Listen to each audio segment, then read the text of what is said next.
show. It's an array of IPAs and fighters on the road. Got a question? Put them in your comment section right below. Barbershop talk while you're sitting in your living room. Pacquiao, Mayweather, and we can't forget the brews. Coming to you live with the scoops like a ladle. Allow me to introduce the boxing round table. Yeah. You motherfucking tube. It's your boy, Rollo Jenkins.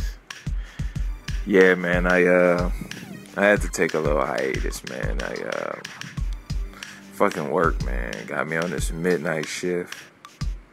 Shit sucks, man. But anyway, what I want to talk about is this the big announcement. A real fucking welterweight fight. We got Kell Brook coming over from the UK, touching land over in New York to fight for the IBF championship against ding ding my man's Showtime Sean Porter. Now I'm gonna be honest, I can't pick this fight because I honestly have not seen enough of Kell Brook fights to properly assess him. This fight here will be the only fight that I would have ever watched live of Kell Brook. So, I mean, I really can't say. But going off of what I know and the little bit that I have seen of Kell Brook, I'm going to have to go with Sean Porter in this fight. I don't believe that Kell Brook has the punch that will keep Sean Porter off of him. I could be wrong.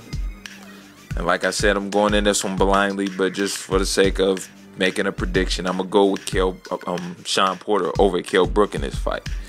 I'm really excited about this fight. I'm amped up. I can't wait to see this fight. I think this is a very competitive, highly contested matchup. This is the type of fight that boxing needs right now. I love this fight. I love this matchup. I applaud Kell Brook for coming over and taking a fight. I applaud Sean Porter for not taking the easy route on some hoe-ass shit that a lot of hoe-ass fighters do. I take my hat off to both guys. And I look forward to seeing both guys again, despite who wins and who loses. Quick prediction. I predict that Sergio Martinez will brethren fucking Miguel Cotto. I think that Sergio Martinez is gonna fucking demolish Mollywop. I think Cotto is gonna get groved. I think he's gonna get his ass beat the fuck up, and rightfully so, for doing all that bitch ass shit negotiations. And you know, I had a conversation with one of my boys, man. We were talking about all of the bitch ass shit that went into negotiations, and some people feel like, oh well, he is the A side. To me, there's no excuse for bitch assness. If you're a man and you're a manly man participating in a manly sport, you conduct yourself as such in all aspects. And that was some bitch ass diva shit that Cotto did, which really turned me off from Cotto. Cotto was one of my favorite fighters. And in all of Cotto's fights, Shane Mosley, Austin Trout, goddamn, Ricardo Torres, his fight 2012 in May, I was pulling for Miguel Cotto. But this is the first fight that Miguel Cotto will be in that I am not pulling for him. I'm pulling for his ass to get knocked the fuck out. I'm pulling for him to get knocked the fuck out. I want him to get knocked the fuck out. Just so other fighters will realize that doing all that bitch ass shit don't matter. There's no need to do all that bitch assness. I want to be in the red corner and I want to come out last. And I want my name first in the promotion and all of that bullshit. So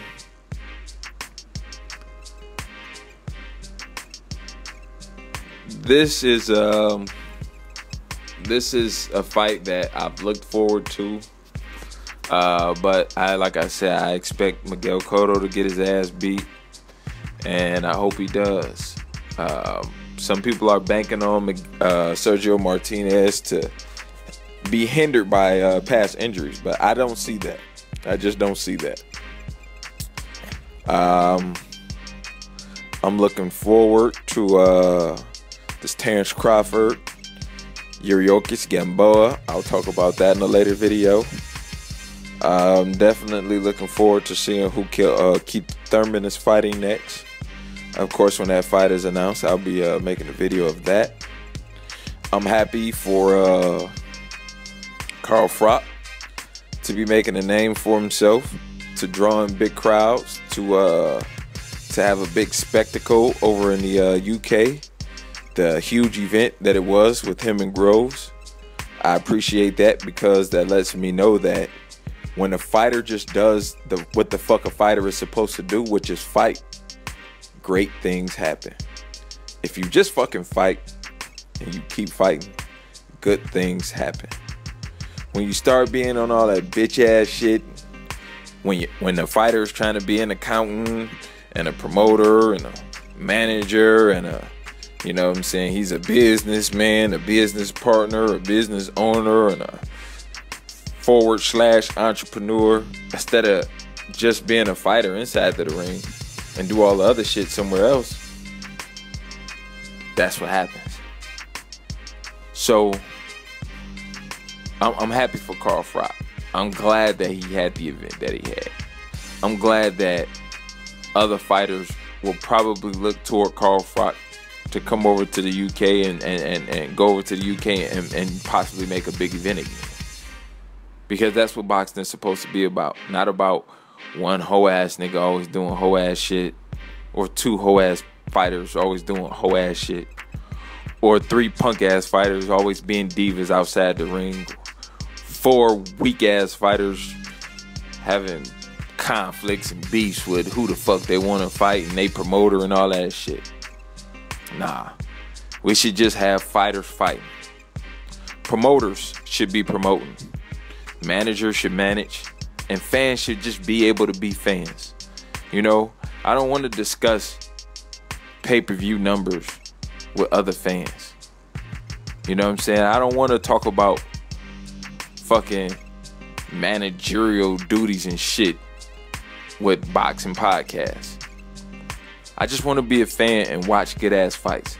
I want to talk about the fights that we see, the fights that we're gonna see, the fights that are coming up, the matchups that we like to see, regardless of who his manager is or who his promoter is, what network he fights on, and all of that shit. Carl Froch, George Groves was a great example of when you just do what the fuck you're supposed to do, which is fight. As a fighter, great things happen.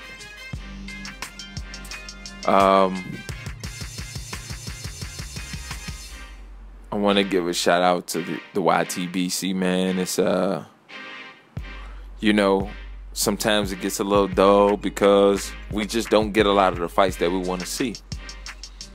You know, it just happens now. You know, and I mean, before, back in like 2008, 9, and 10, we got a lot of great fights. And then slowly, once the turn of the new decade came, you know, with 2010, it all kind of went downhill because a lot of fights just started not to happen, you know? So I'm grateful maybe that shit is getting ready to change, or is getting ready to turn around, and hopefully we'll start getting a lot of the fights that we want. But for the most part, it's been a lot of shit in the game. So I'll be making some more videos more often. And it's your boy, Rollo Jenkins. Holla at your boy.